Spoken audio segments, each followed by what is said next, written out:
네, 오늘 새로운 하루가 하나님으로부터 또 선물로 도착했습니다. 하루가 도착했습니다.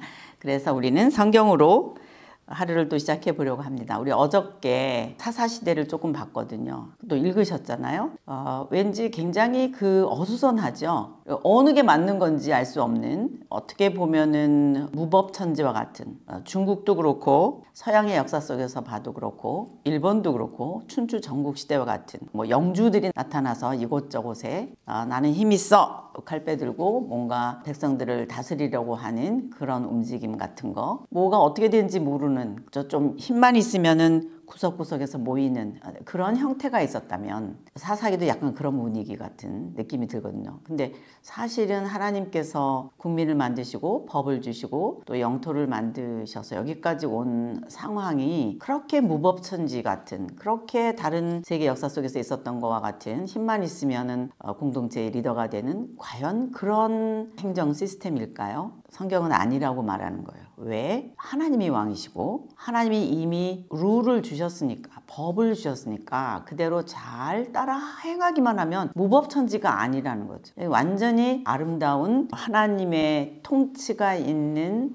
아주 전형적인 이상적인 사회가 되었었어야 마땅하다. 우리의 바람을 없앨 수가 없는 거예요. 근데 다만 왕이 없어서 왕이 없다고 해서 지금 이 나라가 이렇게 지금 불완전하다라고 말할 수 있을까? 사사시대를? 그게 아닌 게 분명한 것은 그 다음에 룻기라든지 사무엘 상하를 가다 보면 알 수 있지만 하나님의 심정은 내가 왕인데 그 마음이 있으신 거예요. 그 생각을 갖고 오늘도 룻기를 봐야지. 내가 왕인데, 세상 여러 나라들이 왕이 있긴 하지만 우리나라는 내가 왕인데, 이 생각을 갖고 따라와 보겠습니다.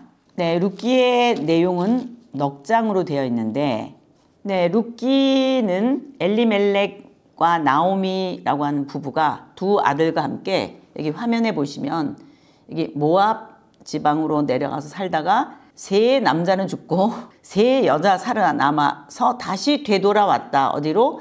그들의 고향 베들레헴으로. 그래서 돌아와서 보아스라고 하는 사람의 넓은 밭에서 곡식을 얻어다가 먹는 스토리인데, 마침 나오미, 즉 시어머니가 룻 며느리에게 보아스 저 사람이 내 남편의 라인을 이어서 우리가 이 땅을, 우리에게 주어졌던 그 땅을 가지게 해줄 수 있는 기업을 물으는, 즉 너와 결혼을 하기만 하면은 거기서 낳은 자식이 엘리멜렉, 내 남편의 라인을 거쳐서 자식이 그 땅을 다시 차지할 수 있어.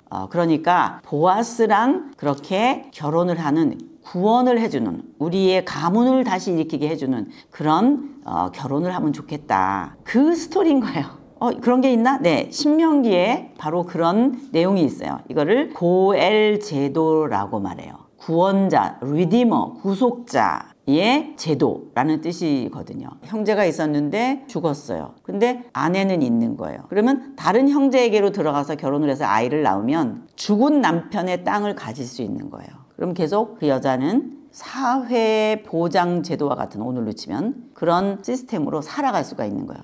이게 그 이야기입니다. 그래서 보아스와 룻 사이에 정말 잘 리디머 역할로 결혼을 하게 돼서 아기를 낳은 거예요. 오늘 룻기의 주인공은 결혼해서 낳은 아들 누구냐? 오벳이에요. 오벳이 룻기에서 기다렸던 아들인 거예요. 근데 그 오벳이 누구냐? 다윗의 할아버지인 거예요. 오벳이 이새를 낳고 이새가 다윗을 낳았거든요. 그래서 룻기의 맨 끝 4장 끝에 결혼식 하는 장면, 축복하는 장면, 그리고 결국은 다윗을 낳았다. 여기가 포인트구나 이렇게 생각하고 여러분 룻기를 읽으시면 그 다음 사무엘 상하 스토리가 주인공이 이제는 다윗이 되겠구나, 이렇게 이어지게 되는 겁니다. 여기까지 잘 읽어보세요.